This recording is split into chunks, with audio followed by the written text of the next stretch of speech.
हम transpiration factors पर बात कर रहे थे और 4 फैक्टर्स पर हमने बात कर ली थी, CO2, ऑस्मोटिक प्रेशर, pH और इसके अलावा हमने रिलेटिव ह्यूमिडिटी और उससे रिलेटेड वेपर प्रेशर डेफिसिट पर बात की थी। नेक्स्ट फैक्टर जो अफेक्ट करेगा वो भी हम ऑलरेडी पढ़ चुके हैं, एब्सिसिक एसिड। जैसा हमने ऑलरेडी पढ़ा है कि ये स्टोमेटल क्लोजर को प्रमोट करता है।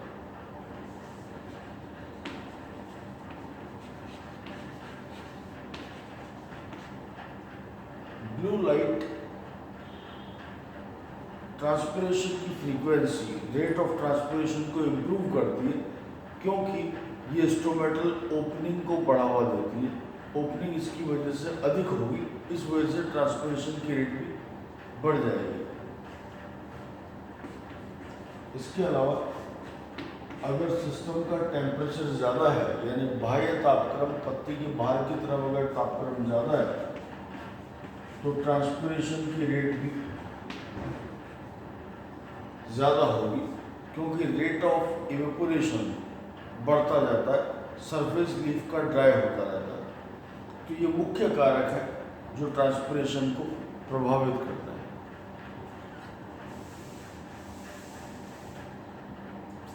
नेक्स्ट हेडिंग पर बात करें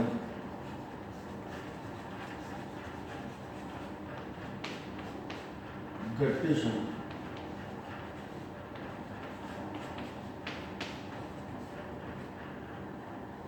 जिसे बिंदु स्त्राव कहा जाता है।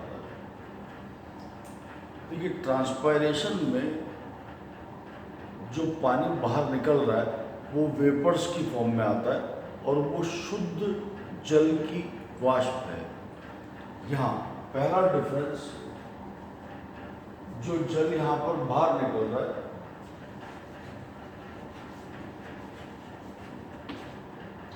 वो बूंदिकाओं के रूप में, बूंदों के रूप में या ड्रॉपलेट्स के रूप में बाहर निकलता है और उसे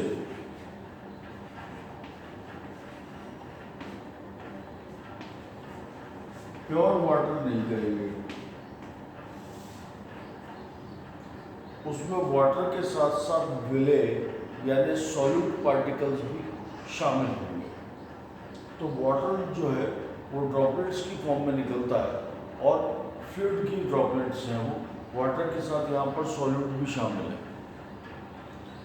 दूसरी बात, हमने वहाँ पर ऐसा पढ़ा कि ट्रांसपिरेशन जो है वो स्टोमेटा नाम के रंध्रों से होता है और ये स्टोमेटा कहाँ है?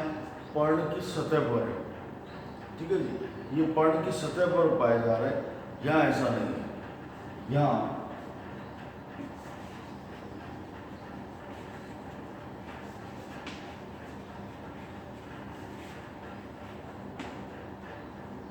ये लॉस सरफेस ऑफ लीफ से ना होकर मार्जिन्स ऑफ लीफ से होता है। मार्जिन्स ऑफ लीफ पर ऐसा क्या है, जैसे वहाँ सरफेस ऑफ लीफ पर स्टोमेटा पाए जाते हैं या लीफ के मार्जिन पर एक विशेष प्रकार का पोर पाया जाता है जिसे हाइड्रोथोड कहते हैं। तीसरा डिफरेंस ये हुआ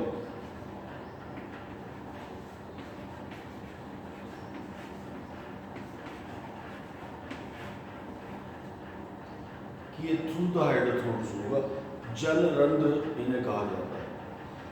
तो पहला डिफरेंस वहाँ वेपर्स की फॉर्म में था या फ्लूइड ड्रॉपलेट्स की फॉर्म में। दूसरा वो लीफ की सरफेस से था, ये लीफ के मार्जिन से। तीसरा वो स्टोमेटा से था, ये थ्रू द हाइड्रोथोड से। वास्तव में किसी पर्ण के ऊपर जो वेन्स पाई जाती हैं, प्राइमरी वेन है मध्य शिरा, उससे निकलती हुई पार्श्व शिराएं सेकेंडरी, और फिर उसके बाद टर्शरी वेन्स या वेनलेट्स निकलती हैं, शिरिकाएं जिन्हें कहा जाता है।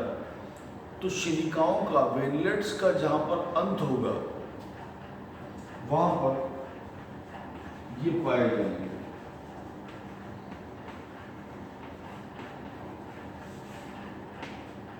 वेन एंडिंग्स पर ये पाए जाते हैं जहाँ से ये पानी फ्लूइड की फॉर्म में बाहर निकलेगा। कोई भी जो जलरंध्र है उसके बारे में हम बात करें जलरंध्र जैसा हमने कहा वेन एंडिंग्स पर पाया जाता है, इसे पुराने प्रोसेस से कोरिलेट करते हैं। वहाँ पर हमने देखा है कि जब वाटर का एक्टिव एब्जॉर्प्शन होता है तो एक्टिव एब्जॉर्प्शन में ओपी मेजर प्रेशर है। वहाँ हमने कहा था कि ओपी तंत्र का बढ़ता जाएगा, पीछे पीछे पानी अंदर आता चलेगा, और ओपी बढ़ाने के लिए हमने कहा था एक्स्ट्रा सॉल्यूट की आवश्यकता होगी जो वल्कुट खर्च करता है। वहीं हमने ये भी समझाया था कि ये सॉल्यूट रूट से होता हुआ स्टेम और स्टेम से होता हुआ लीफ तक जाता है। ये वास्तव में उस एक्स्ट्रा सॉल्यूट को बाहर निकालने का तरीका है। ये लॉस है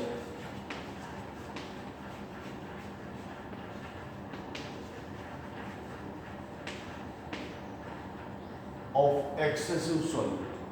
अतिरिक्त जो लवण है, अतिरिक्त जो विलेय है, उसे बाहर निकालने का एक तरीका है लॉस ऑफ एक्सेसिव सॉल्यूट है। अगली बात, ऐसा क्यों हुआ? इसके लिए जो रेस्पॉन्सिबल प्रेशर है वो रूट प्रेशर है, मूल दाब है। हमने पहले भी डिस्कस किया, मूल दाब के लिए अलग से टॉपिक लिया था हमने, और हमने कहा था एक्टिव एब्जॉर्प्शन से रूट प्रेशर डेवलप होता है, और यही रूट प्रेशर के कारण ये सॉल्यूट और पानी ऊपर चढ़ता चलता है। वही रूट प्रेशर इसके लिए रिस्पॉन्सिबल। तो जो रूट प्रेशर में हमने पढ़ा कि रूट प्रेशर सभी प्लांट्स में नहीं पाया जाता, तो अंडरस्टूड है गटेशन भी सभी प्लांट्स में नहीं पाया जाता। रूट प्रेशर जिन प्लांट्स में डेवलप होगा उन्हीं प्लांट्स में गटेशन पाया जाता है। कोई हाइड्रोथोड या जलरंध्र के बारे में हम बात करें, एक सेक्शन देखें हम,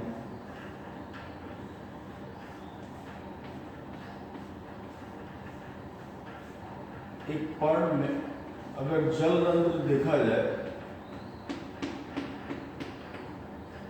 तो ये लीफ की एपिडर्मिस है,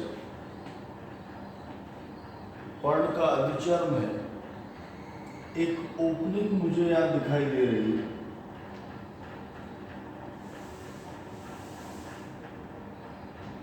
इस ओपनिंग को हाइड्रोथोड या जलरंध्र कहा जाएगा। इस ओपनिंग पर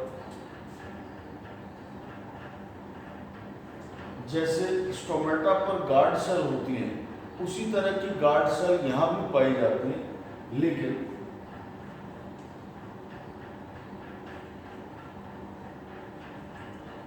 ये सेल्स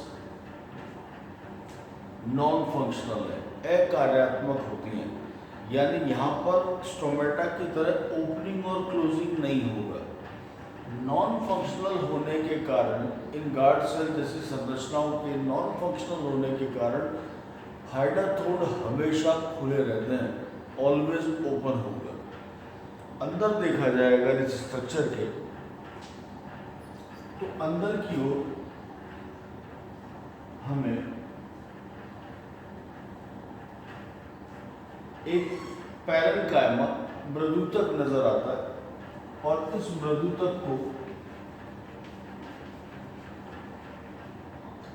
एपिथेम कहा जाएगा। एपिथेम नाम का एक ढीला व्यवस्थित लूजली अरेंज्ड पैरेन्काइमा यहाँ पाया जाता है, जिसे एपिथेम कहेंगे।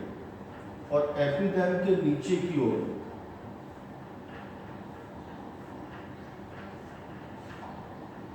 हमें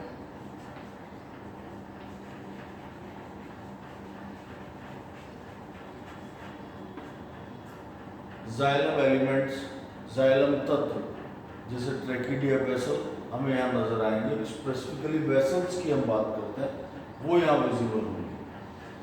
फिर से जोड़े, एक्टिव ट्रांसपोर्ट हुआ जल का, एक्टिव एब्जॉर्प्शन हुआ, वो रूट्स ने किया, ओपी के बेस पर किया, और वो ओपी जल लाता जाएगा, जिसकी वजह से रूट्स में एक प्रेशर डेवलप होगा, और वो डेवलप प्रेशर कहलाएगा रूट प्रेशर। वो वेसल्स में सॉल्यूट को डाल देगा, एक्सेसिव सॉल्यूट को, ये ऊपर चढ़ेगा, पीछे पीछे पानी भी ऊपर चढ़ेगा, और अल्टीमेटली वो एक्सेसिव सॉल्यूट इन वेसल्स से होता हुआ इस क्षेत्र में आ जाता है, और यहाँ से होकर वो बाहर निकल जाएगा। तो रूट प्रेशर की वजह से असल में ये है, हमने बात की कि ट्रांसपिरेशन में जल वाष्प के रूप में निकलता है या ड्रॉपलेट्स की फॉर्म में। ट्रांसपिरेशन का वाटर प्योर वाटर है, ये इम्प्योर है क्योंकि इसमें सॉल्यूट घुला हुआ है। वो लीफ के मार्जिन से होता है, वो लीफ के सरफेस से होता है, ये लीफ के मार्जिन से होता है।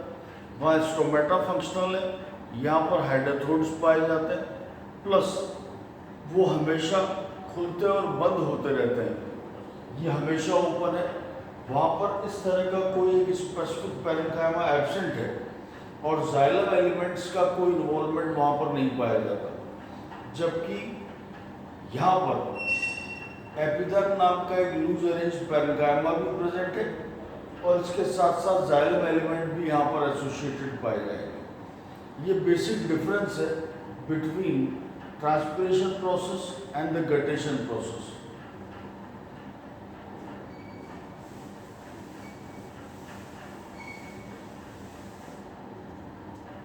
इस चैप्टर के वाटर रिलेशन से रिलेटेड मुख्य बिंदु सारे हमने कवर कर लिए हैं।